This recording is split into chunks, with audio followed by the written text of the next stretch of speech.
This is a very exciting day, and I want to say, first of all, thank you to all of the partner organizations who are here with us today as we kick off our Voting Accessibility Task Force. As of 2024, about over 80% of Vermonters were registered to vote, and over 70% of Vermonters have participated in the general election for president in the last 2 cycles. These numbers are great, strong numbers. They, in fact, outpace the national average. The national average is 73% of eligible folks are actually registered, and about 65% actually vote across the country. But we never want to rest on our laurels, and I think it's always a good idea to strive for 100%. And it has come to our knowledge in recent years that we have some groups of Vermonters who face particular obstacles and have particular difficulties that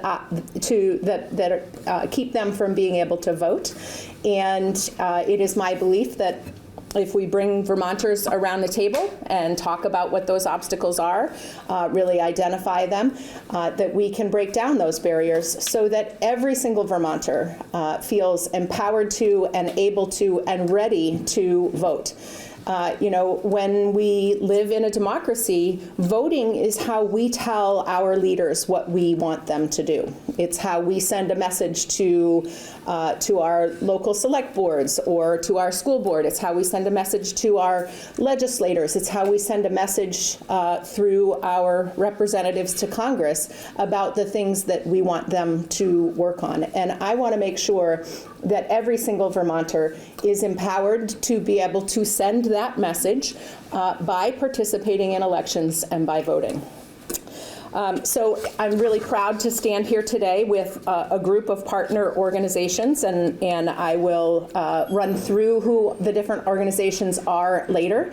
But I also, just think it's an important opportunity for us to take note of the fact that we are just about 1 year away from our midterm elections. Our 2026 general election is just a year away, and so this is the perfect time to launch this Voting Accessibility Task Force and to get to work making sure that every eligible Vermonter is able to vote. I want to send a quick special high five to Dan Brown from our Elections Division, who is spearheading this work and will be working with partner organizations across the state to dissect each of the unique circumstances that impact these different groups. So our task force is going to focus on the goal of increasing civic engagement and voter turnout within 4 systemically underserved communities. First and foremost, unhoused individuals. We know that Vermont is experiencing a homelessness crisis. We know that those folks in Vermont have trouble figuring out how to register to vote. We need to make sure that we're working on making sure that every Vermonter who is eligible to vote is able to cast that ballot. Second, we need to work on supporting people with disabilities. There are people who have physical barriers that make it more challenging to participate in elections and to be able to execute a ballot of their own free will without having to ask for somebody else's help. Third, Safe at Home program participants. Now, for those of you who don't know what the Safe at Home program is, it is an address confidentiality program that focused historically on survivors of domestic violence, human trafficking, or stalking. And thanks to the legislature's foresight, it now also includes providers and recipients of certain kinds of protected health care. These are folks who have some specific barriers to being able to vote, and we want to make sure that we reach out to these program participants and to the partner organizations that support them to break down those barriers to the greatest extent possible.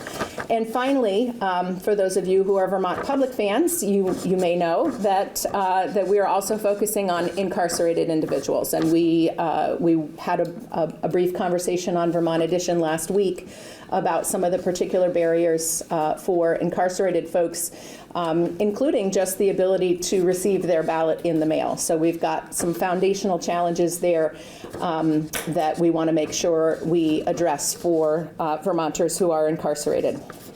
You know, our democracy is strongest when everybody can participate. No government can say that they have the mandate to do this or to not do that if we don't have everyone participating in our elections. And so I'm really excited to be here today to kick off this task force. This is the beginning, not the end. And if you know of, or if you are part of an organization that would like to be at the table with us, we want to welcome you to join us. So before I go on, or before we go any further, I want to make sure that I hand the first microphone over to Jenny Samuelson, the Secretary of the Agency of Human Services, which is the umbrella organization for several groups who will be able to work with us to break down barriers for some of these constituencies. So Jenny, thank you for being here. Thank you for having us. It's a privilege to join the Secretary of State's office in this effort. As was previously said, I'm Jenny Samuelson, and I'm here on behalf of the Agency of Human Services. Our mission is to improve the conditions and well-being of those in Vermont. Our mission is also committed to fostering positive change for the lives of Vermonters. It underscores our dedication to creating an environment where individuals not only survive but thrive, and this includes voting. As AHS, we work closely with a broad breadth of programs from healthcare and housing to economic supports, disability services, and corrections. What ties all of this work together is our commitment to equity and inclusion, ensuring that every Vermonter has access to the resources, supports, and opportunities they need to fully participate in their communities. And that's where our mission naturally overlaps with voting and democracy. When people face barriers to meeting their basic needs, when they're unhoused, living with a disability, or in correctional facilities, those barriers can also prevent them from exercising their right to vote. Civic participation is not separate from human services. It's a reflection of the well-being and the dignity and sense of belonging of the people that we serve. Every Vermonter should be able to have a choice in shaping the policies and the leaders that impact their lives on a daily basis. Whether it's exercising whether they're experiencing homelessness, trying to navigate where to register to vote, people who are experiencing domestic violence, seeking protection for their identity while still engaging in democracy, or individuals in state custody wanting to understand their voting rights. These are not abstract issues.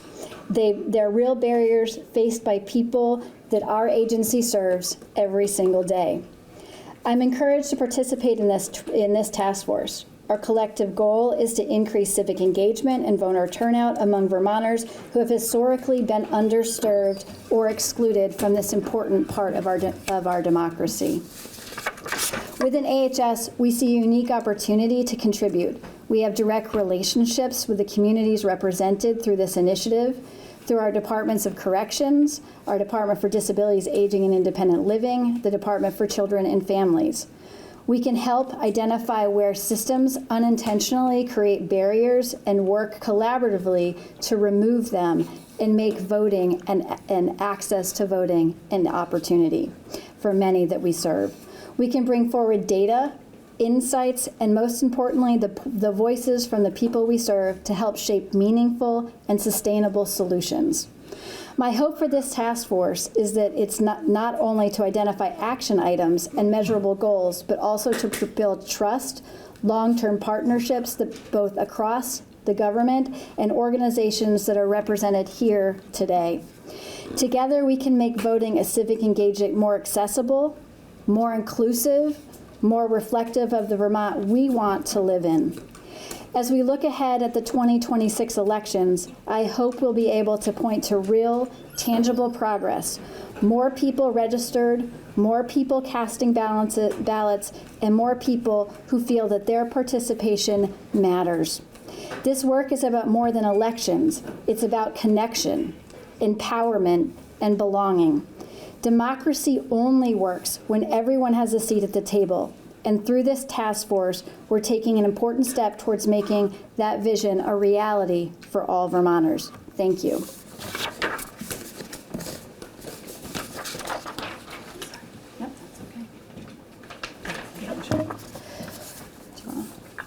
That's right here. Yep. So next up is Isaac, who is one of my colleagues at the Department of Corrections, and their work is foundational to this work. Thank you, Secretary.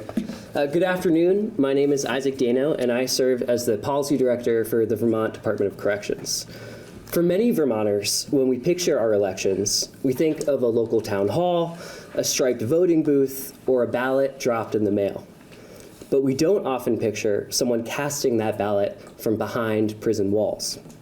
And that's because across this country, voting rights are overwhelmingly stripped from incarcerated Americans, and often restricted even after people return home, sometimes for life.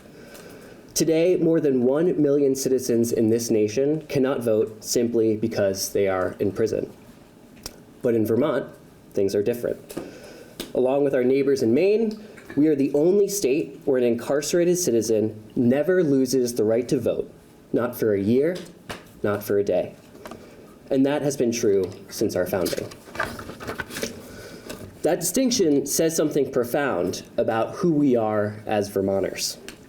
It reflects our belief that incarceration does not equal disenfranchisement, that those behind bars are still valued members of our communities, and that our democracy works best when no one is left behind.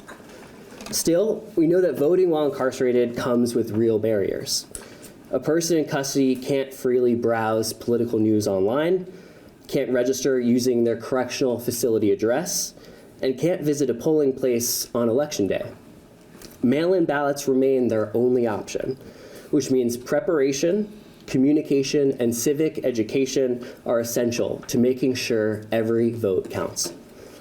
These are exactly the challenges this task force will take on, because it's not enough for a right to exist in theory alone. We have to make that right real in practice.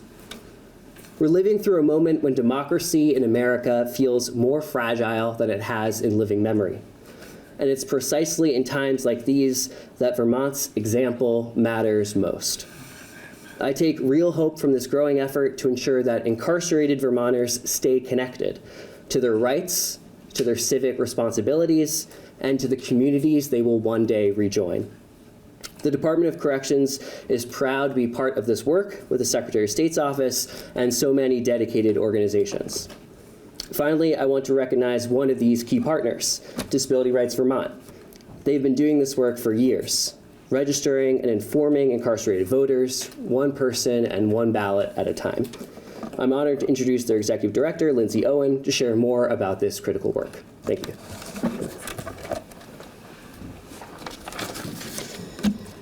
Thank you for inviting me to speak with you all today alongside the Secretary of State's office and other critical partners in this important and exciting initiative to continue to improve and ensure access to and engagement with the electoral process in Vermont.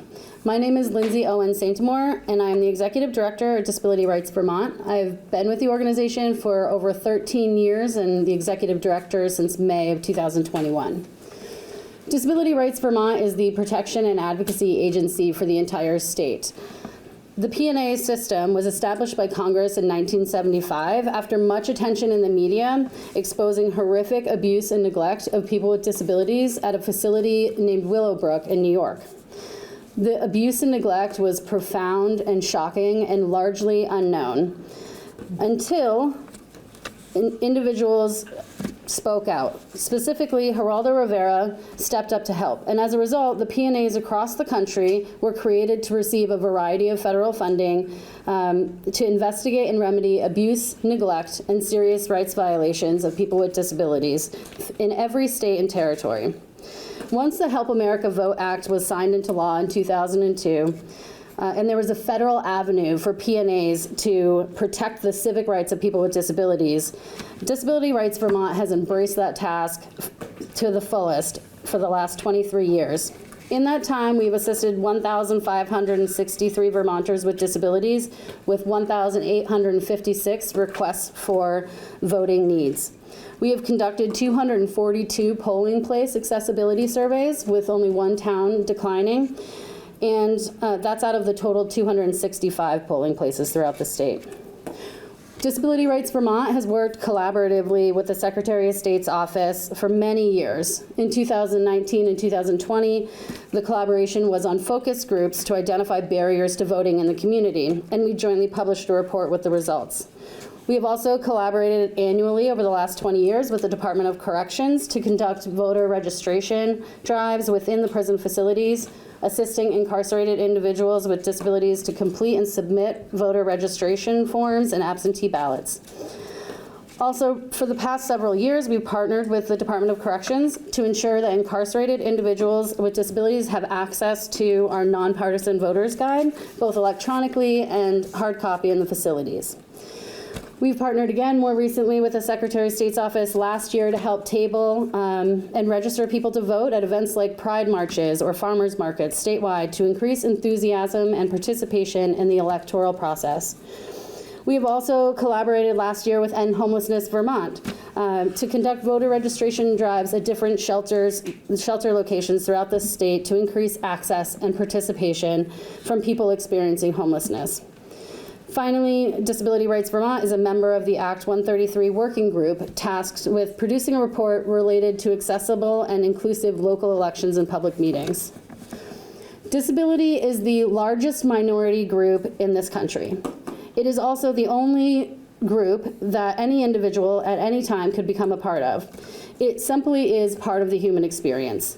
And so the intersection of disability with these other vulnerable populations, those that are incarcerated, unhoused, victims of serious crimes, and residents of long-term care facilities is vast. Disability Rights Vermont's advocacy for these vulnerable populations is not a new chapter for us, but we could not be more excited to see what this task force can do to really address the barriers that we have been identifying along the way. There is still a lot to do, and this is the perfect time to listen to the voices of those communities that are being heavily impacted and hurt without consideration or consultation. We hear from Vermonters with disabilities routinely with gratitude for feeling heard. Your vote is your voice, and we are here to help intentionally amplify these voices from these vulnerable and valuable communities. Thank you. Introducing Sarah Robertson, the co-executive director of the Domestic Violence Network. Good afternoon. I want to start by thanking the Secretary of State for her leadership and the launch of the Voting Accessibility Task Force, which marks a powerful commitment to increasing civic and voter engagement, including among survivors of domestic and sexual violence. For many survivors, their experience of violence includes a lack of choice and control over the most personal elements of their lives. While domestic and sexual violence can contribute to disempowerment, voting and civic engagement is an act of connection, choice, and power. Many survivors find meaning and healing in civic engagement and involvement in their communities. The Secretary of State's office already provides an essential service to survivors through the Safe at Home Address Confidentiality Program. The program allows survivors to use a substitute mailing address as their legal address and forward mail to a confidential home or workplace address at no cost. This program allows survivors to access government services and register to vote without putting their safety at risk. When survivors vote, their voices can be heard. Survivors have an opportunity to choose who represents them and make policy decisions that impact their lives. Every Vermonter and every survivor should be able to meaningfully participate in our democracy. Once again, thank you so much, and I'll hand it back over to you. We're ready to get to work. Thank you. Hooray, couldn't have said that better. So thank you so much to folks from these partner organizations. We are really excited to dig into this work. These groups will be meeting regularly in order to identify and remedy some of the barriers that these Vermonters experience in trying to stay civically engaged and cast their ballot. And so I thank you all deeply for your commitment and your partnership in this organization. I want to acknowledge all of the organizations who are partnering with us in this, and also say once again that if you or an organization you know of would like to participate, please don't hesitate to reach out. So in addition to the Agency of Human Services, Department of Corrections, Disability Rights Vermont, and the Network Against Domestic and Sexual Violence, we also have the ACLU, within Secretary Samuelson's agency, the Department of Disabilities, Aging and Independent Living, End Homelessness Vermont, Housing and Homelessness Alliance of Vermont, the League of Women Voters, Vermont Center for Independent Living, Vermont Cure, or Citizens United for the Rehabilitation of Errants, and Vermont Legal Aid, Disability Law Project. Thank you all for coming today. We have 1 year to make sure that we identify and implement some changes that will really make sure that every Vermonter feels welcome and prepared to cast their ballot in 2026. So we would be happy to take questions if anyone from the media has a question. Is this the first time that a task force like this has been set up in state government kind of to do this, or? I don't really know. That's a good question. I don't recall knowing about one previously, but that doesn't mean that it hadn't been done by past secretaries. Yeah. No. So at least for a while. Yes. Been one, yeah. It's been a while. I guess what about this moment kind of has led your office and everyone here to sit down and start doing this work? I think without being too flip, I want to get to 100% participation, right? I want our leaders to know that when they are elected, when they prevail in a contest of ideas, that they've heard from every Vermonter. When you look nationally at that 65% of people actually participating in votes, and we see that 65% is pretty evenly divided, that leaves a whole 1/3 very equal to the two sides who actually came out to vote of people who didn't participate. And we don't see that stark set of numbers necessarily in very many of our general elections, but we do see local elections and state primary elections where very few Vermonters participate. And we know that there are barriers that these four types of Vermonters experience.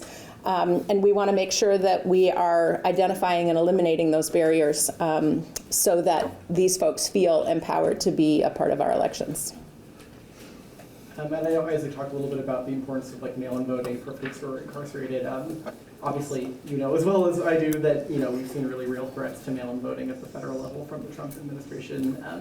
Sort of on that piece and more generally, how will this task force kind of grapple with those decisions and changes at the federal level, and how will that impact your work? Well, we know that the United States Constitution, which I took an oath to uphold, says very clearly that the states will determine the time, place, and manner of elections. That means that if the state of Vermont, through its legislature, has chosen to mail ballots, we will continue to do that. The one thing that I think is important for every Vermonter to know is that you're going to get your ballot for the November election automatically in the mail. If you would also like to vote a ballot in one of the other elections that happen during the year, whether it's your municipality that does its work by Australian ballot or whether it's the statewide primary, you can go to the Vermont voter portal and you can put in a request there that your town clerk will receive, and you can vote by mail in every election if you want to. We have no excuse absentee ballot for every other election in the state, and automatic vote by mail for the general election. Other questions? Wonderful. Well, I'm sure that these fine folks would like to stick around if you have any follow-ups for these folks who have, a more specialized focus on one of our groups within the task force. And I just want to say thank you to our elections director, Sean Sheehan, and our Deputy Secretary of State, Lauren Hibbert, for supporting the work of the task force. And thank you, Dan. You've got a lot of work ahead of you, but it's going to be a fun ride. Can't wait to see what we accomplish. Thank you all so much. Thank you.